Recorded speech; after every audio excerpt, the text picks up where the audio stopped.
Olá pessoal, no vídeo de hoje nós vamos falar sobre Nordeste, né? Questão de clima. Por que chove pouco no Nordeste? Já parou para pensar? Por que chuva aqui no sertão nordestino é tão complicado? É tão difícil?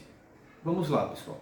Existem vários quesitos para explicar isso, né? Vamos lá. Primeiro, quando a gente fala de Nordeste é uma coisa, quando a gente fala de sertão é outra, tá? Então, Nordeste, lá a zona da mata, né? Agreste e sertão, e outras mais lá para o norte, né? No caso lá para o Piauí, para o Maranhão. Mas vamos falar aqui sobre o sertão.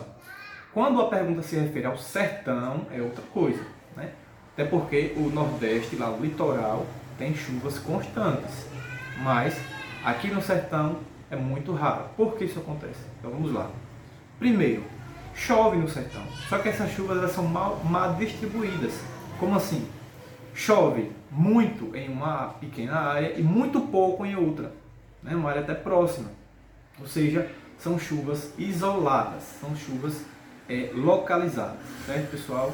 Então, no Nordeste chove, mas as chuvas elas são mais localizadas.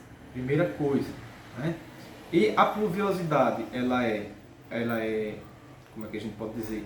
Ela tem uma quantidade viável? Sim, ela tem. Ela chove até uma boa quantidade de milímetros por ano. Porém, como a gente falou, ela é mal distribuída, né, pelo território do Nordeste. Vamos lá para um outro fator. O Nordeste, pessoal, ela é uma área de alta pressão, ou seja, o calor da região do Nordeste, ela geralmente não fica por aqui. As correntes de ar, elas acabam levando para regiões de altas latitudes, por exemplo, para o Equador, né? Então, mesmo próximo ao Equador, geograficamente falando, no sertão, no Nordeste como todo, esse calor todo não gera chuva. Por quê? Porque as massas de ar quente vão para outras regiões, certo? Outro fator, pessoal, um fator físico agora, de relevo, o Planalto da Borborema, já ouviram falar? Lá em Pernambuco, aquela região da Paraíba, etc. O Planalto da Borborema, ela acaba impedindo a passagem da umidade, né? A passagem do ar, a passagem das massas de ar do oceano para o continente. Como assim? Elas acabam criando uma barreira. Por isso que a chuva que vem do Oceano Atlântico, ela deságua mais, ela chove mais naquela região que está antes do Planalto da Borborema, ou seja, no litoral, né? É como se fosse um grande paredão, certo? Então, essas nuvens vêm, aquela área chamada de barlavento, né?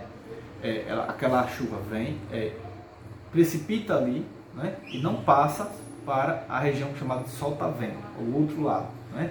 Do outro lado, o que acontece? Essa massa de ar ela se eleva para passar esse obstáculo, e quando ela se eleva, geralmente ela resfria, né? Quando ela resfria, então não há mais essa precipitação, certo? Então, do outro lado acaba ficando seco, certo? Existe esse fator. Existe outro fator chamado de continentalidade, ou seja, quanto mais, ou maritimidade, né? Quanto mais para dentro do sertão, quanto mais para dentro do território, mais seco. Quanto mais próximo ao litoral, mais úmido. Por quê? Porque é onde mais tem água para evaporar. A chuva precisa de nuvem, a nuvem precisa de água, né, para evaporar. Como é que vai evaporar a água do sertão? Pouca água disponível, né? Então a água geralmente que vem causar chuva no sertão são massas de ar que vêm do oceano ou da Amazônia, em alguns casos, certo pessoal? Então, como o litoral ele está mais próximo ao mar, então lá consequentemente chove mais do que o sertão, certo pessoal? Existem várias explicações também sobre a questão do próprio desmatamento. Primeiramente que a caatinga, de uma forma geral, ela já é uma vegetação rala, ela não é uma vegetação exuberante, uma vegetação cheia, como a gente pode dizer, de biomassa, né? Então existe pouca evaporação de água, existe uma pouca evapotranspiração. A evapotranspiração é a evaporação das plantas, né? A evaporação é dos rios, dos mares, etc. Rios por aqui nós temos poucos rios perenes. O que são rios perenes? São os rios que não secam durante o ano, como por exemplo o São Francisco. Temos alguns outros rios intermitentes. O que são rios intermitentes? São os rios que secam durante os anos, como aqui a gente tem o Riacho Capivara. Então, Essa pouca massa de água desfavorece também a formação de nuvens, entende? Então, na verdade, acaba, por exemplo, que na região, a região norte chove bastante, por quê? Porque existe a Amazônia, né? Existe aquela floresta exuberante toda exalando água, né? Evaporando através das folhas, evaporando através do calor do sol e criando nuvens e dando condições para uma precipitação mais elevada.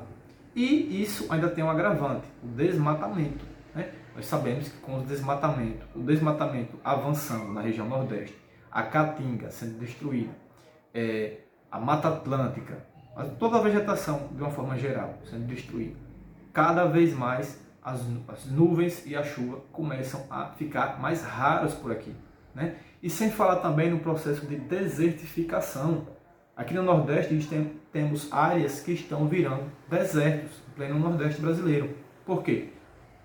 Através do próprio processo de desmatamento e através também, né, do empobrecimento dos solos. Os solos ficando cada vez mais expostos aí ao sol, não tendo cobertura vegetal, perdendo seus nutrientes, não dando condições de vegetação nascer naquele lugar e virando, lógico, sem vegetação, sem água, sem chuva, um deserto, né? Os processos de desertificação estão se expandindo em várias áreas do Brasil, principalmente nas regiões da Bahia, do Piauí e do Ceará.